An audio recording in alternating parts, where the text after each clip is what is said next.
tal si se pone de pie con reverencia a la palabra del Señor y abre sus Biblias en el Evangelio de Juan? Seguimos con la historia de Lázaro, con la muerte de Lázaro, pero esta vez vamos a comenzar desde el versículo 17 al 27, por favor. Juan 11, 17 al 27. Y el título le puse, ¿crees esto? ¿Crees esto? Le dice el Señor a Marta, ¿crees esto? Dice la palabra de Dios en el versículo 17. Dice, vino pues Jesús y halló que hacía ya 4 días que Lázaro estaba en el sepulcro. Betania estaba cerca de Jerusalén, como a 15 estadios. Y muchos de los judíos habían venido a Marta y a María para consolarlas por su hermano. Entonces Marta, cuando oyó que Jesús venía, salió a encontrarle.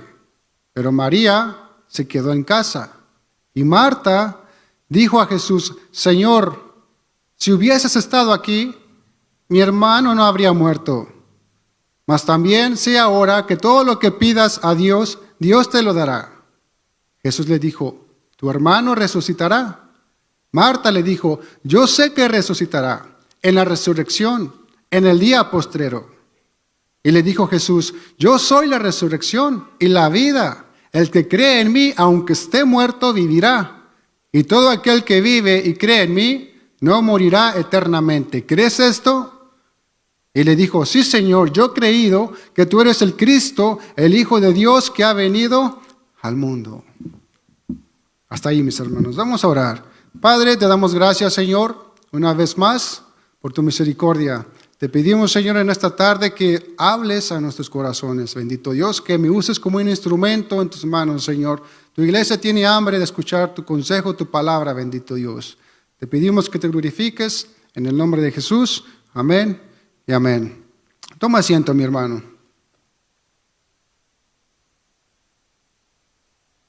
Vamos a ver que en este pasaje que el objetivo de Jesús no es resucitar a Lázaro todavía, Sabemos que ya queremos ver esa acción, ¿verdad? Cuando Jesús llama a Lázaro de la tumba y le dice, Lázaro, ven fuera, ¿verdad? Pero todavía nos falta para llegar ahí. Todavía nos falta. En este pasaje, el objetivo de Jesús es transformar la fe de Marta, Transformar la fe de Marta. En eso se va a enfocar el Señor, en transformar la fe de Marta. Y es que el Señor le encanta, ¿verdad? Le desea transformar, moldear nuestra fe, incrementar nuestra fe cada día. Ese es el objetivo del Señor, que nuestra fe vaya creciendo, vaya desarrollando. Entonces, vamos a ver que la fe de Marta estaba mezclada, Estaba mezclada con algo de incredulidad. Su fe era genuina, pero tenía una fe pequeña todavía y débil. Así estaba la fe de Marta, Así estaba la fe de Marta. Tenía una fe genuina, creía en el Señor Jesucristo, pero todavía su fe estaba pequeñita, estaba débil. ¿Será que tú eres Marta? ¿Con una fe débil y pequeña? ¿Será que nosotros somos Marta con una fe débil y pequeña que nos hace falta todavía incrementar esa fe? ¿Será que tú eres Marta con una fe meramente teórica? Vamos a ver cómo Marta tenía una fe teórica, Ella conocía la doctrina de la resurrección, ¿verdad? Pero cuando su hermano Lázaro había muerto, ¿verdad? ¿Qué le dijo el Señor Jesucristo? Tu hermano resucitará. Marta conocía perfectamente el Antiguo Testamento, ¿verdad? Conocía la doctrina, ¿verdad?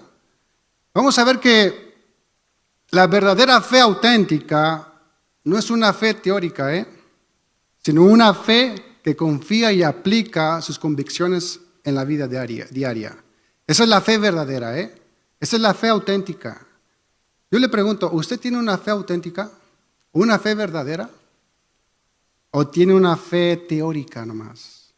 Que nomás podemos conocer la doctrina bíblica, ¿verdad? Las enseñanzas, podemos conocer teología, ¿verdad? Pero ¿será esa una fe teórica o su fe es una fe práctica? La teoría y la práctica ahorita ya se están yendo por diferentes caminos, por diferentes caminos distintos.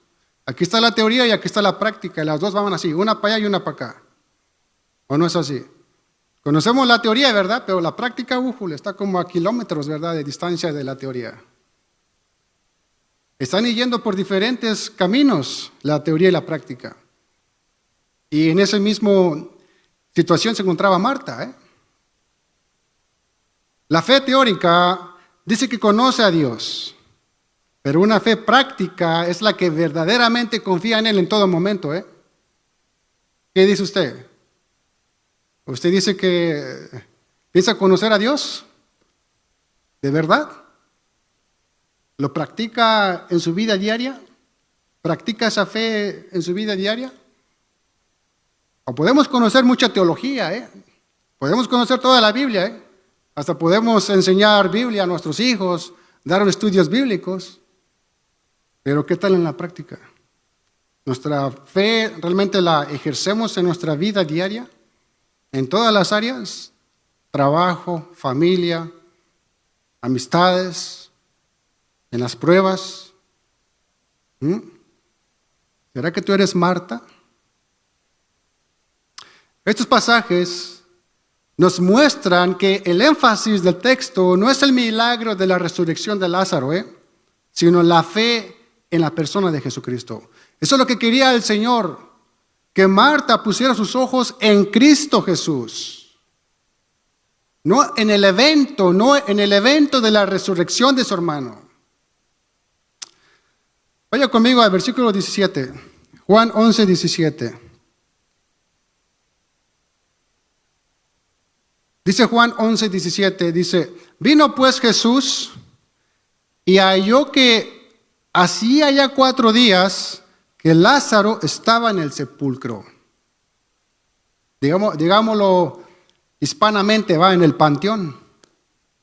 En aquellos tiempos, ¿verdad? No se enterraban a las personas, sino que los ponían en una cueva y ponían una grande piedra y los dejaban ahí.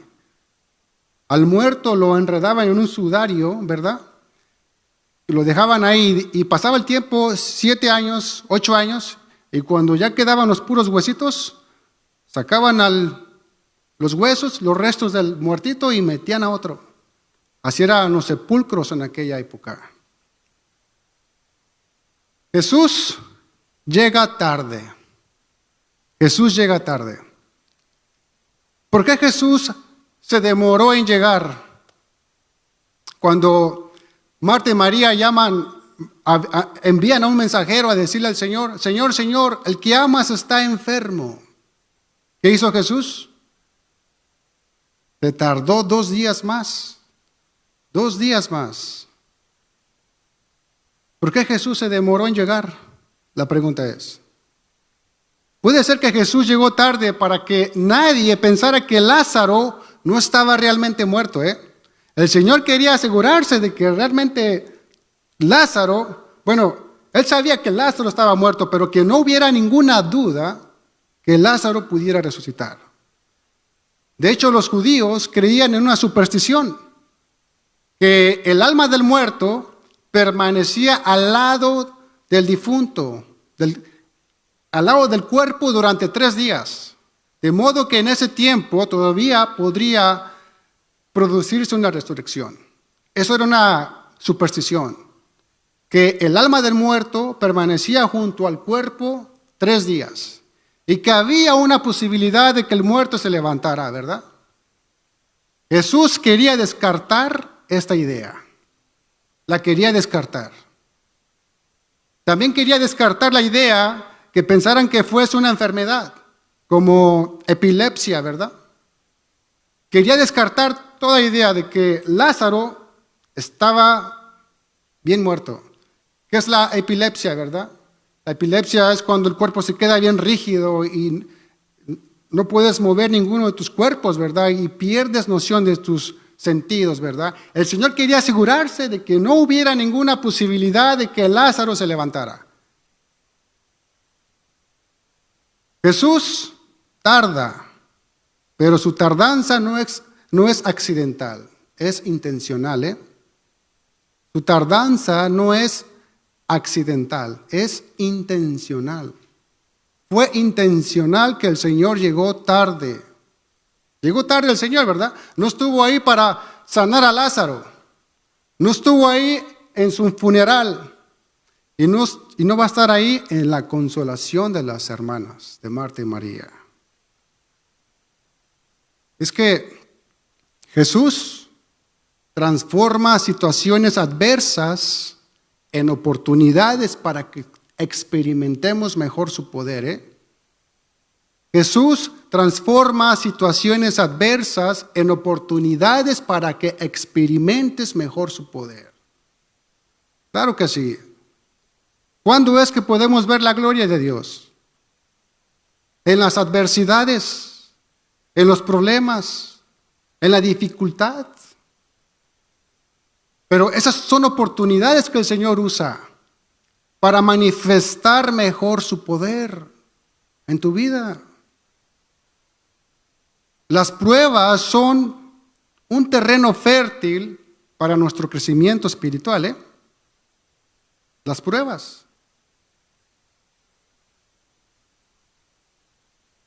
Las pruebas no buscan destruirte, sino perfeccionar tu confianza en Dios. Para eso son las pruebas. Para que el Hijo de Dios, para que el cristiano perfeccione su confianza en Dios. Amén.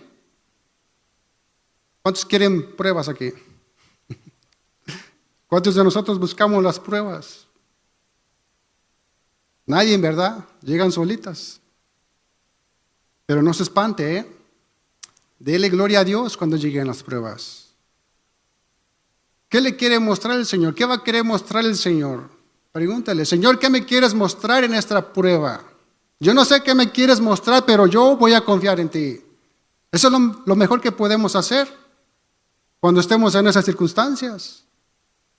No correr, no escondernos, sino buscar a Dios, confiar en Dios, confiar en Dios. Recuerda que Dios utiliza las dificultades y problemas como herramientas para fortalecer tu fe, ¿eh? Dios usa estas situaciones como herramientas para fortalecer tu fe.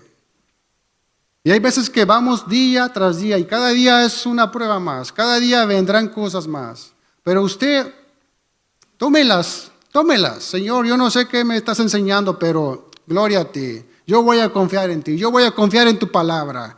Yo voy a mantenerme con esa actitud positiva. Voy a mantener mi fe, yo voy a creer en ti. Amén. O vamos a andar todos tristones, desanimados. Señor, ya no me amas, ¿por qué estás permitiendo esto? A veces reaccionamos de esta manera, ¿eh? Y nos alejamos de Dios. 4 días que Lázaro estaba en el sepulcro. 4 días, ¿verdad? Ese cuerpo ya hedía, dice Marta. Le dice Jesús a Marta, quiten la piedra, Señor, pero ya tiene 4 días en el sepulcro. ¿Y dónde está Dios cuando más lo necesito? ¿Dónde está Dios cuando más lo necesito? Esta fue la pregunta que Marta y María se hicieron cuando su hermano Lázaro enfermó y murió. ¿Dónde está Dios? ¿Dónde está el que decía que nos amaba? ¿Dónde está el que decía que éramos amigos? ¿Dónde está Dios? Yo sé, hermano, que tú has sentido alguna vez ese silencio de Dios, como Marta y María. Ese silencio de Dios. Y cuando oras y tus oraciones no son contestadas, ¿verdad? Es un ejemplo de experimentar el silencio de Dios. Estás clamando a Dios y Dios permanece en silencio. A veces oramos con todo el corazón, esperando una respuesta que llegue de inmediato, pero solo para enfrentar un frío silencio y una espera prolongada de parte de Dios. ¿O no les ha pasado esto? Que estamos orando, estamos clamando al Señor y el Señor permanece callado, en silencio. ¿Por qué será? Imagínense que Dios nos complaciera todos nuestros caprichos. ¿Cómo seríamos, verdad? Como esos, hay una palabra, ¿verdad?, que se usa en los niñitos, ¿verdad? Pero casi seríamos iguales como un niñito, ¿verdad? Y cuando Dios no nos complace, nos enojaríamos más. Jesús mismo sabe cómo se siente el silencio de Dios, nuestro Señor Jesucristo. Él sabía perfectamente el silencio de Dios. En el huerto de Getsemaní, cuando Jesucristo le pidió al Padre que le apartara la copa llena de su ira, Dios no cumplió las oraciones de su Hijo unigénito, Jesucristo. Allí en Lucas 22:42 dice: Padre, si quieres pasa de mí esta copa, pero no se haga mi voluntad sino la tuya. Eso es lo que le estaba pidiendo Jesús al Padre. Padre, pasa de mí esta copa. Esa copa de su ira del Padre hacia el pecado, que la tomó el Señor Jesucristo por nuestro pecado. Pero imagínense que el Padre hubiera atendido a esa oración, no estuviéramos aquí nosotros.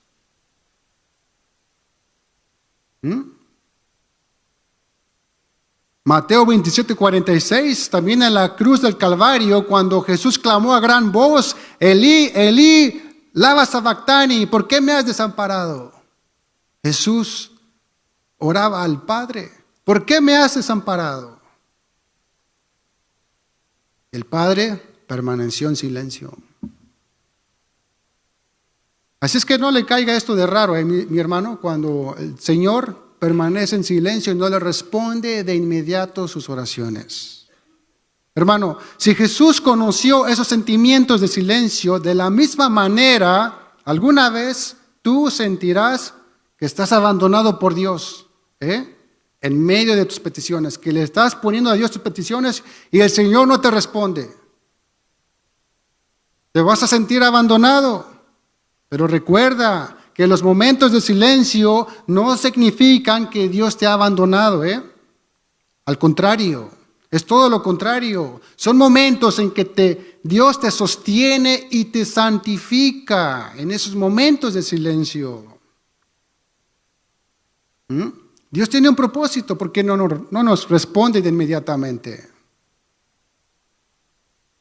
Él nos está santificando, que lo busquemos más. En oración, adoración. ¿Dónde está Jesús en mi dolor? ¿Qué dice el versículo 19? Juan 11:19 dice: y muchos de los judíos habían venido a Marta y a María para consolarlas por su hermano. Dice que muchos judíos acudieron a Betania para consolar a Marta y a María en ese momento. Estaban consolando a Marta y a María por la pérdida de su hermano. Pero no está Jesús. Ahí no está Jesús. No está para consolar a Marta y a María. ¿Qué dirían esos judíos? Recordemos que esos judíos venían de Jerusalén y entre ellos había algunos de los fariseos. Y nada más venían para criticar, Realmente no vinieron a consolar a Marta y a María. Sabían que Jesús estaba con María y Marta. Sabían que ellas eran amigos de Jesús. ¿Qué han de haber dicho ellos, verdad? ¿Dónde está Jesús, el que las amaba? ¿Por qué no lo pudo sanar? ¿Por qué no lo sanó? ¿Por qué no está con ellas consolándolas? Claro, algunos judíos venían con un corazón sincero, a consolar a Marta y a María. En la cultura judía, consolar a los familiares de un muerto era un deber que debía cumplirse sin demora, sin demora. Y ese es el mismo deber que tenemos los cristianos, acompañar en el duelo a los hermanos, a amigos, familiares, al conocido, a los más cercanos de usted. Ese es el deber de un cristiano, acompañar a nuestros amados en el duelo, ¿verdad? En el duelo. Sabemos que es muy triste, ¿verdad? No hay palabras realmente para consolar a alguien, ¿verdad?, que ha perdido un ser querido. Y lo mejor que podemos hacer es acompañarles en el duelo, ¿verdad? Eso es lo que hicieron estos judíos. Tuvieron que venir de Jerusalén a caminar 3 kilómetros, ¿verdad? Dicen que estaba como a 15 estadios, con el propósito de consolar a Marta y a María. El apóstol Pablo dice que debemos llorar con los que lloran. ¿Qué dice Romanos 12:15? Dice, gozaos con los que se gozan, llorad con los que lloran. Llorad con los que lloran, Claro, ¿verdad? Tenemos que gozarnos cuando alguien tiene algo que le ha pasado, un casamiento, un cumpleaños, ¿verdad? Pero cuando llegan estas situaciones, tenemos que dolernos con ellos. Nosotros hemos estado en varios funerales, ¿verdad? Y es algo triste, es algo quebrantable, ¿verdad?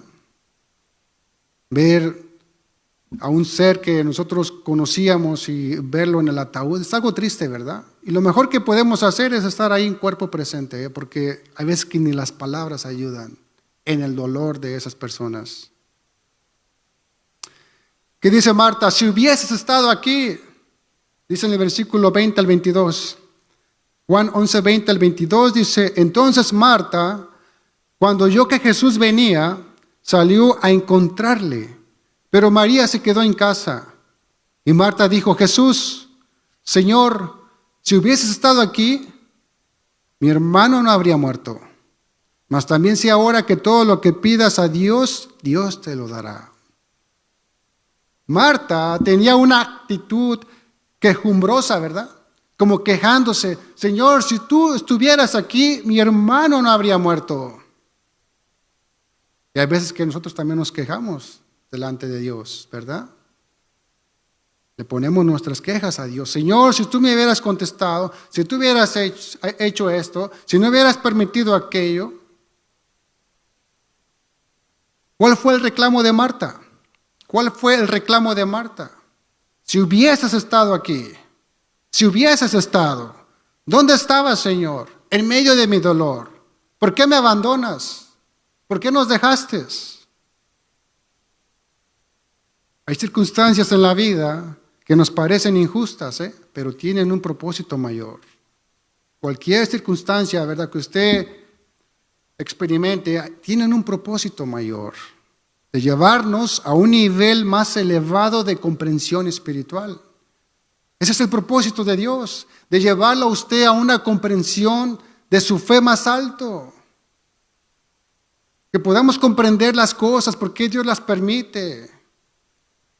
Que podamos comprender un poquito el corazón de Dios. Es como ese padre, ¿verdad?, que tiene a su hijo y hay veces que lo disciplina. El hijo no entiende, ¿verdad? Pero el padre tiene su propósito porque lo ama. Porque lo ama. Por eso lo disciplina. Pero el niño no lo comprende aún. Dios quiere que nosotros comprendamos eso. Nos quiere llevar a una comprensión más alta espiritual. Marta y María querían sanación para Lázaro, querían rescatarlo de la muerte, pero Jesús tenía un plan mayor. ¿Cuál era su plan de Jesús? Resucitarlo de la muerte. No era sanarlo, sino quería resucitarlo. Eso iba a tener mayor gloria para el Señor. Hermano, lo que hoy te causa frustración puede ser el proceso que Dios usa para transformarte. Lo que hoy te causa frustración puede ser el proceso que Dios usa para transformar tu vida. Así que no nos quejemos de las circunstancias, porque esas son las herramientas que Dios usa para transformar nuestra vida. Que es una enfermedad, que perdiste tu trabajo, que te abandonaron, de cualquier índole. Puede ser una herramienta que el Señor puede usar para transformar tu vida. Hay cosas que no las entendemos, Hay cosas que no las entendemos y no las tenemos que comprender para aceptarlas. ¿Qué dice Isaías, capítulo 55, versículo 8 al 9? Dice, porque mis pensamientos no son vuestros pensamientos, ni vuestros caminos mis caminos, dijo Jehová. Como son más altos los cielos que la tierra, así son mis caminos más altos que vuestros caminos, y mis pensamientos más que vuestros pensamientos. Imagínense, ¿cómo vamos a entender la mente de Dios? ¿Verdad? Nuestra mente es así, mire. Es como una gota, y la mente de Dios es como todo el mar. No tenemos que comprenderlo todo, mi hermano. Vivamos por fe. Por fe. Marta tenía una fe teórica, pero no una fe práctica. ¿Qué dice el versículo 20 al 24? Juan 11, 20 al 24. Dice, entonces Marta, cuando oyó que Jesús venía, salió a encontrarle, pero María se quedó en casa. Y Marta dijo a Jesús, Señor, si hubieses estado aquí, mi hermano no habría muerto. Mas también sé ahora que todo lo que pidas a Dios te lo dará. Jesús le dijo, tu hermano resucitará.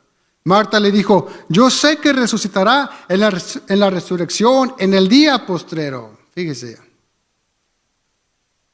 Le dice Jesús a Marta, tu hermano resucitará.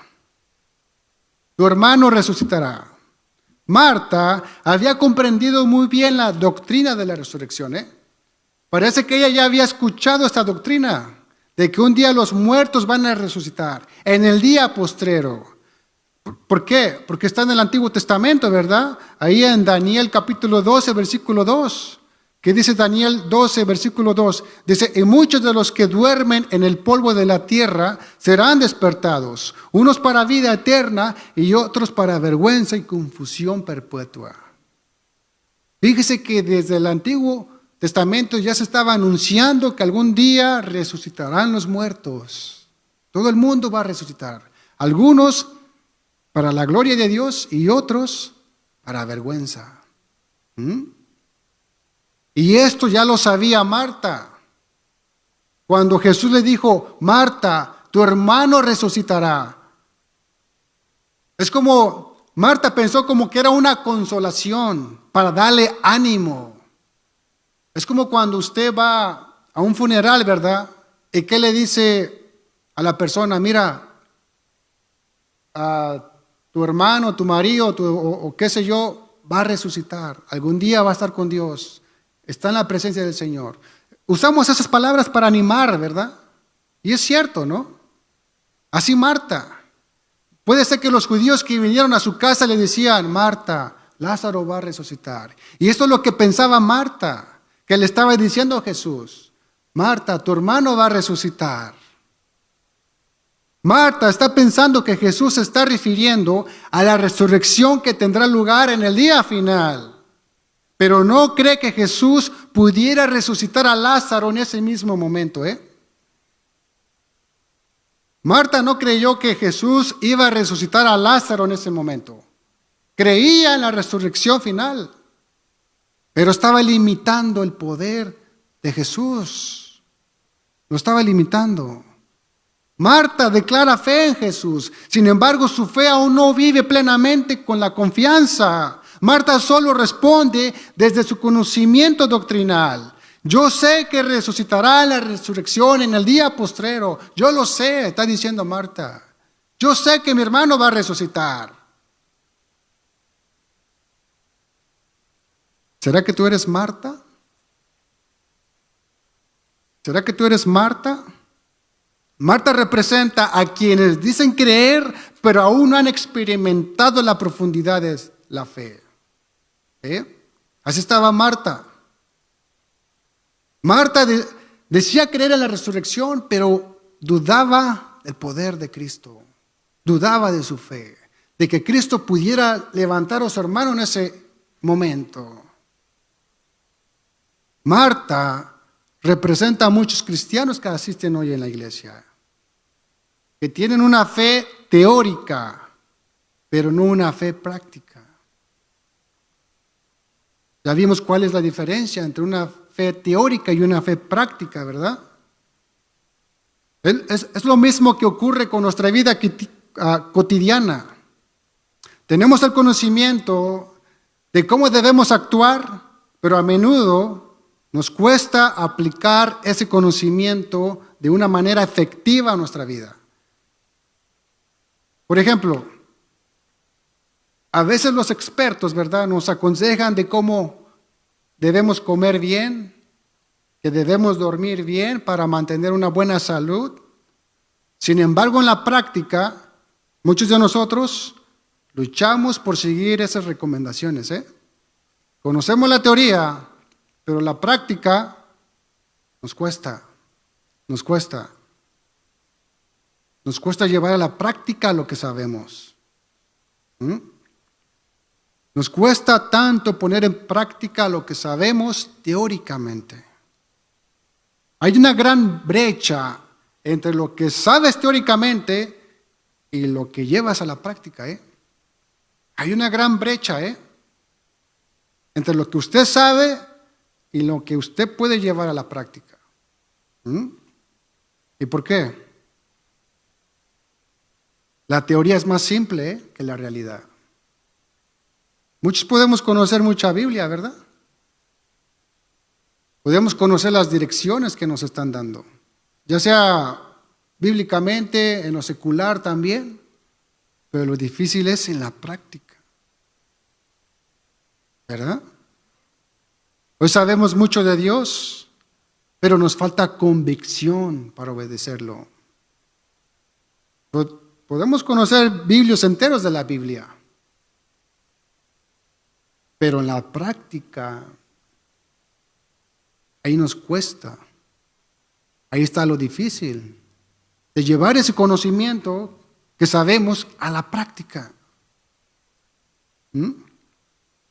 La teoría la podemos conocer, pero la práctica es lo difícil.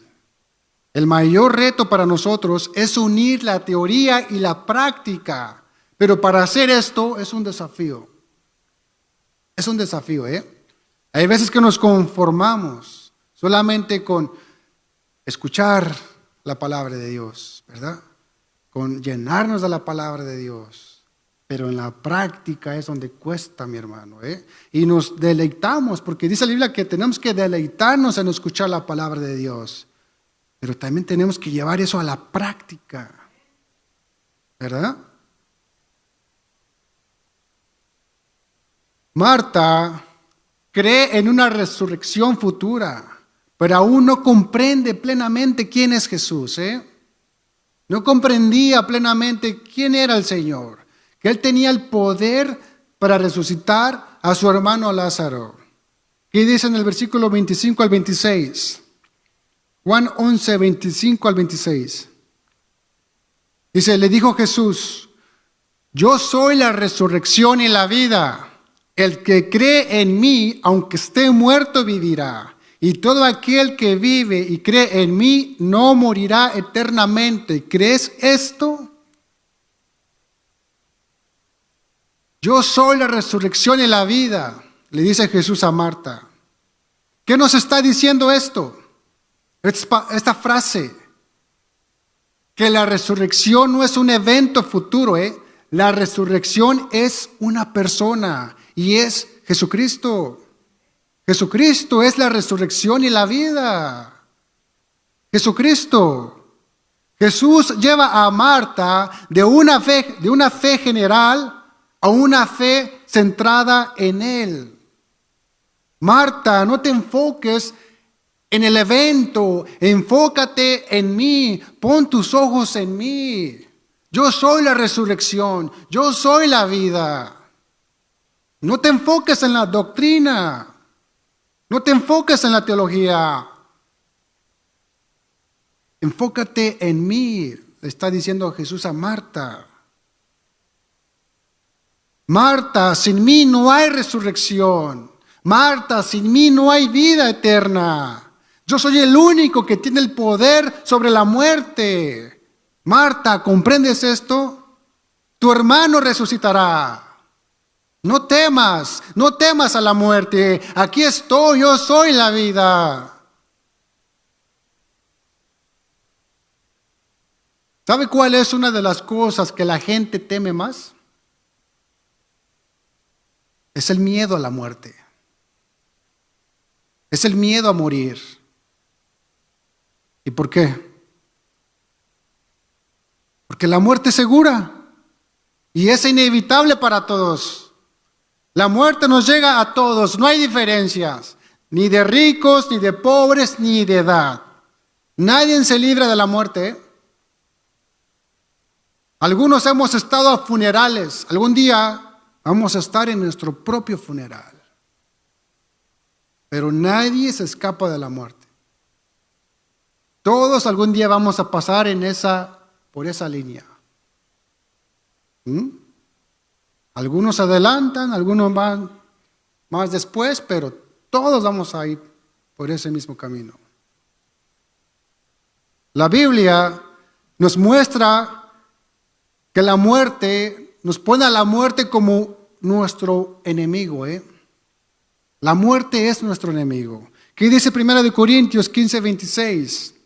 Dice, y el postrer enemigo que será destruido es la muerte. La muerte es nuestro enemigo. ¿Por qué? Dice nuestro postrer enemigo, quiere decir nuestro último enemigo. ¿Por qué?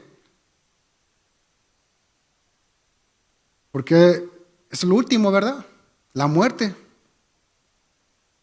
Jesús ya venció el pecado, Jesús ya venció a Satanás, Jesús ya venció a la muerte. Y cuando muramos, parecería que la muerte nos venció. Pero vamos a resucitar para la gloria de Dios. Ahí la muerte no va a tener ninguna victoria sobre nosotros. Fíjese lo que dice 1 Corintios 15, versículos 55 al 57. Dice, ¿dónde está, oh muerte, tu aguijón? ¿Dónde, oh sepulcro, tu victoria? Ya que el aguijón de la muerte es el pecado y el poder del pecado, la ley. Mas gracias sean dadas a Dios que nos da la victoria por medio de nuestro Señor Jesucristo. Amén. En Cristo Jesús tenemos la victoria sobre estas cosas, inclusive la muerte. Cuando resucitemos nos vamos a reír de la muerte. Ya Cristo nos dio la victoria. Pero aunque los cristianos tenemos la victoria sobre la muerte por medio de Cristo Jesús, la muerte no deja de ser un enemigo cruel y constantemente nos está persiguiendo. Constantemente te está persiguiendo. Y cuando llegue, duele, va a doler. Porque es un enemigo cruel, la muerte. Por eso la Biblia le llama enemigo. Porque es un enemigo. La muerte. La muerte es un enemigo implacable. Un enemigo que que nos deja con sentimientos de derrota, ¿verdad? Impotencia, frustración, con esperanzas rotas, ¿verdad? Muchos ya tienen toda su vida trazada, pero llega la muerte y ahí se acaba todo, en el sepulcro. ¿Y cómo nos deja? ¿Cómo nos deja a los familiares? Destrozados, con esperanzas rotas, con impotencia de no poder hacer nada. Así es la muerte. El saber que algún día tendrás que enfrentar la muerte, para algunos, eso es causa de angustia y temor. Algún día tendremos que enfrentar la muerte, Es causa de angustia y temor para algunos. ¿Estamos preparados para la muerte? ¿Estás preparado para la muerte? ¿Cómo te estás preparando? ¿Cómo te estás preparando para la muerte? ¿Tú sabes que la muerte inquieta al perdido? ¿Inquieta al incrédulo? ¿Y produce terror al hombre sin esperanza? Claro que sí. ¿Cómo estábamos antes? En mi caso, yo tenía miedo de morir, porque si moría, sabía en qué lugar iba a ir. La muerte para el incrédulo genera miedo, terror. Sin embargo, la muerte no es el final, como muchos piensan. Que hay que vivir la vida, al cabo llega la muerte y todo se acaba. ¿O no es así? Así es como dice la gente allá afuera, ¿no? Hay que gozar la vida, ¿no? La muerte es solo una transición de la vida física a la vida espiritual. Pasamos de la vida física a la vida espiritual. Y al momento de morir, iremos a uno de dos lugares. El cielo con gozo eterno o al infierno con eterno sufrimiento. De todas las decisiones que hacemos en nuestra vida, esta es la más importante que tomaremos. La decisión si Jesucristo es tu Señor y Salvador o lo rechazas. ¿Cómo ven los cristianos la muerte? Jesús dijo, yo soy la resurrección y la vida.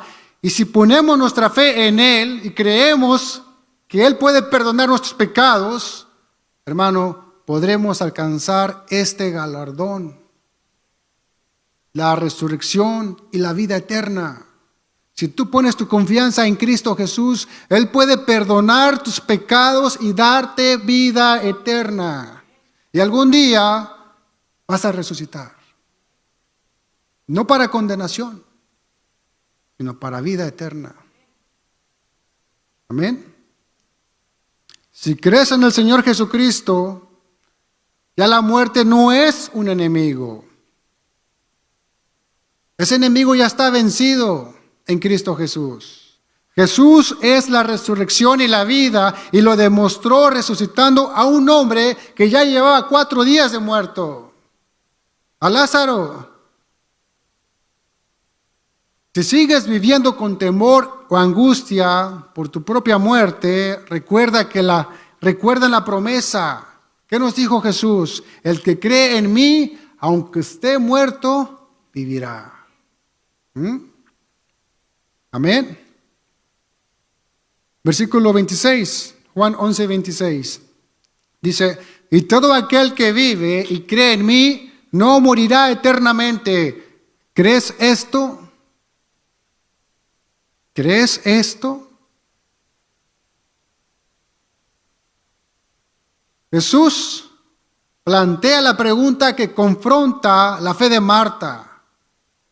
Le dice, Marta, yo soy la resurrección y la vida, el autor de la vida. ¿Crees esto? ¿Lo crees, Marta? En otras palabras, Marta, si crees que los muertos resucitarán, está bien. Pero tú crees que yo, el autor de la resurrección y la vida, tengo en mis manos las llaves de la muerte y el sepulcro. ¿Tú crees esto, Marta? Que yo puedo darle vida a tu hermano, que yo lo puedo resucitar. ¿Tú lo crees? Como dice Apocalipsis 1:18, dice, y el que vivo y estuve muerto, mas he aquí que vivo por los siglos de los siglos, amén, y tengo las llaves de la muerte y del Hades. Palabras de Jesucristo. Marta, ¿tú crees esto? ¿Tú crees esto? ¿Ya lo has entendido? Marta, ¿qué soy para ti? ¿Tú crees que yo soy la resurrección y la vida? ¿Tú crees esto? Si no es así, solamente me estás considerando como un simple profeta, un buen hombre, un noble maestro, un modelo de amor que ha venido para enseñar cosas buenas y agradables. Marta, ¿tú me crees? Palabras de Jesús. ¿Tú crees esto? Y para ti, mi hermano y mi hermana que estás aquí presente, ¿qué es Jesús para ti? ¿Quién es Jesús para ti? ¿Qué dices tú? No lo que dice tu familia, no lo que diga la iglesia, no lo que diga tus emociones. ¿Qué dices tú?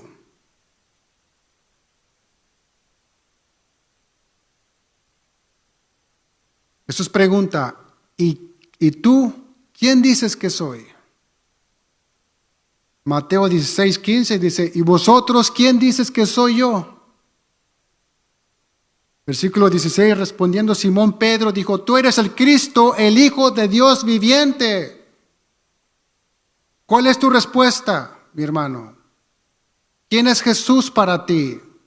¿Qué es Cristo para tu vida? Mi hermano, esta no es una pregunta teológica, No es una pregunta doctrinal. Es una pregunta personal, eterna y decisiva. ¿Quién es Jesús para ti? ¿Quién es Jesús para ti? De tu respuesta depende no solo cómo vivirás esta vida, sino dónde pasarás la próxima vida eterna. Mi propósito en esta tarde no es que salgas sabiendo más acerca de Jesús, sino que salgas decidido sobre quién será Él para ti. ¿Quién es Jesús para ti? Porque si aún no lo sabes, esta pregunta definirá el resto de tu historia y más allá de tu historia, tu eternidad. En esta pregunta, ¿quién es Jesús para ti? ¿Es tu Señor y Salvador? ¿O es solo un profeta? ¿Un buen hombre? Conclusión. Le dice Jesús a Marta, ¿crees esto?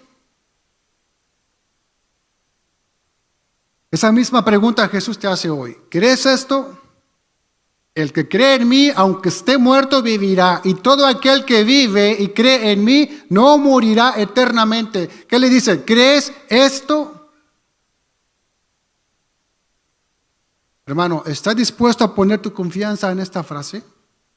¿Estás dispuesto a poner tu confianza en Cristo Jesús? Que te puede dar vida eterna, en abundancia también aquí en la tierra. ¿Estás dispuesto a poner tu confianza total en Cristo Jesús?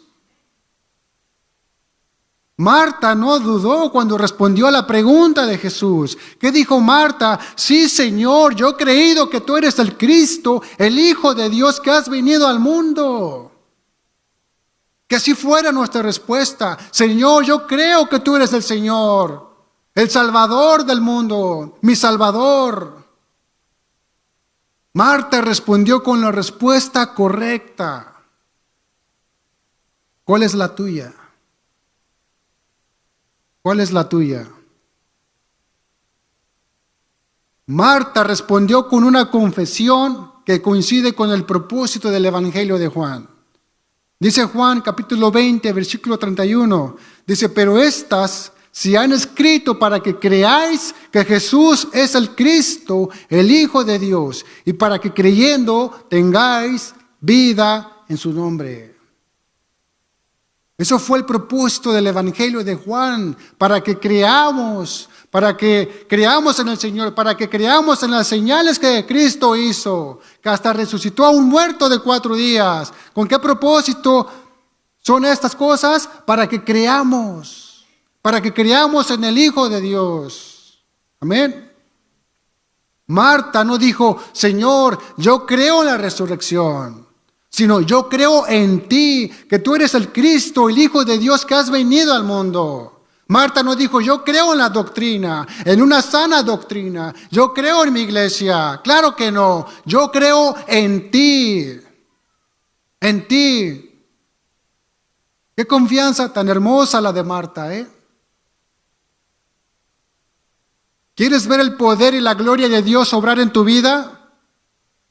Cree, cree. ¿No te he dicho que si crees verás la gloria de Dios? Al que cree, todo lo es posible. Amén. Póngase de pie, por favor, hermano. Vamos a orar. Vamos a pedirle al Señor su gracia y misericordia. También voy a hacer un llamado. Si hay alguien aquí que quiere aceptar al Señor Jesucristo por primera vez, puede pasar al enfrente con esa libertad, con esa confianza de que Jesús está en medio de nosotros.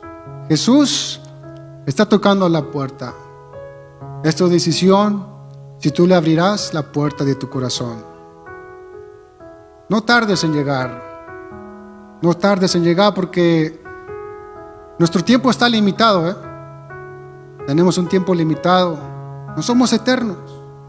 Estamos aquí de pasada en esta tierra. Algún día nos vamos a presentar delante del Señor. Vamos a resucitar, algunos para vida eterna y otros para condenación. ¿De qué lado estás? ¿En qué lado quieres estar? ¿Quieres tener vida eterna? Solamente hay un camino, y es Cristo Jesús. Y en esta tarde yo te hago la oferta, si tú quieres pasar, para que oremos y tú aceptes al Señor. Padre, te damos gracias, Señor, tu amor, tu misericordia, Señor, que tienes con cada uno de nosotros. Padre, nosotros somos débiles, somos frágiles, tenemos este vaso de barro, Señor, que se debilita y cada día se va deteriorando, Señor. Algún día va a venir la muerte, mi Dios. Ese enemigo, ese nuestro enemigo postrero, Señor. Es una batalla, Señor, que todavía está pendiente, Señor, pero tú ya nos diste la victoria. Resucitaremos, Señor, contigo, Señor, si tú moras en nuestros corazones. La muerte, Señor, ya no tendrá ese poder sobre nosotros, porque jamás vamos a morir otra vez. Padre, gracias, Señor. No somos dignos de ti, bendito Dios, pero a ti te plació poner tu Espíritu Santo en estos cuerpos de barro, Señor. Gracias, bendito Dios, porque nos has redimido, nos has salvado, Señor, de las garras del enemigo, de este mundo, del pecado, Señor, que antes nos revolcábamos, Señor, que amábamos, Señor, pero ahorita lo odiamos, bendito Dios, porque hemos conocido tu palabra, te hemos conocido a ti, bendito Dios.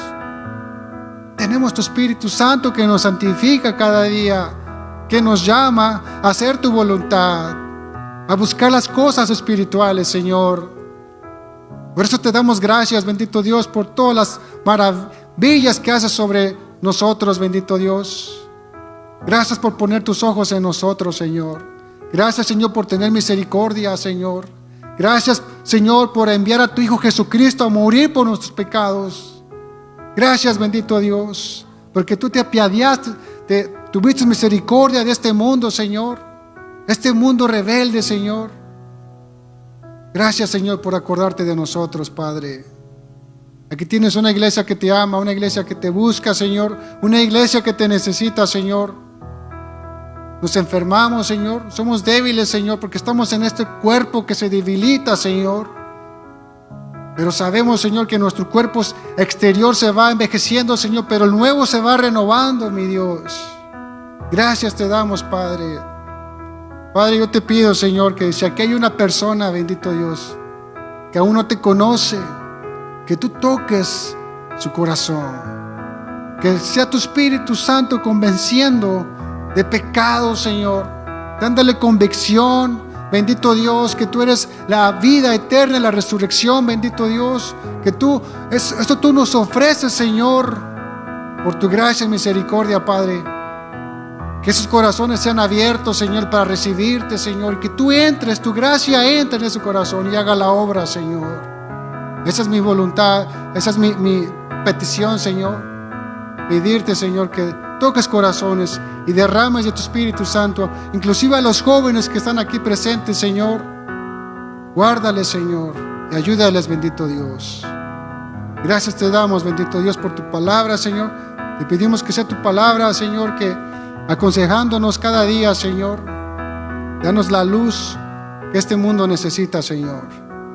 Padre, yo te pido, Señor, que nos lleves con bien a casa, que nos lleves con bien al trabajo, a los niños a la escuela, Señor, que nos bendiga, Señor, que nos hagas prosperar, bendito Dios, porque tenemos un Dios poderoso, Señor, un Dios misericordioso, Padre, y también que nos traigas de vuelta a tu casa, mi Dios, a Betel. Te damos gracias, Señor, a ti sea la gloria y la honra por siempre, en el nombre de Jesús, amén y amén.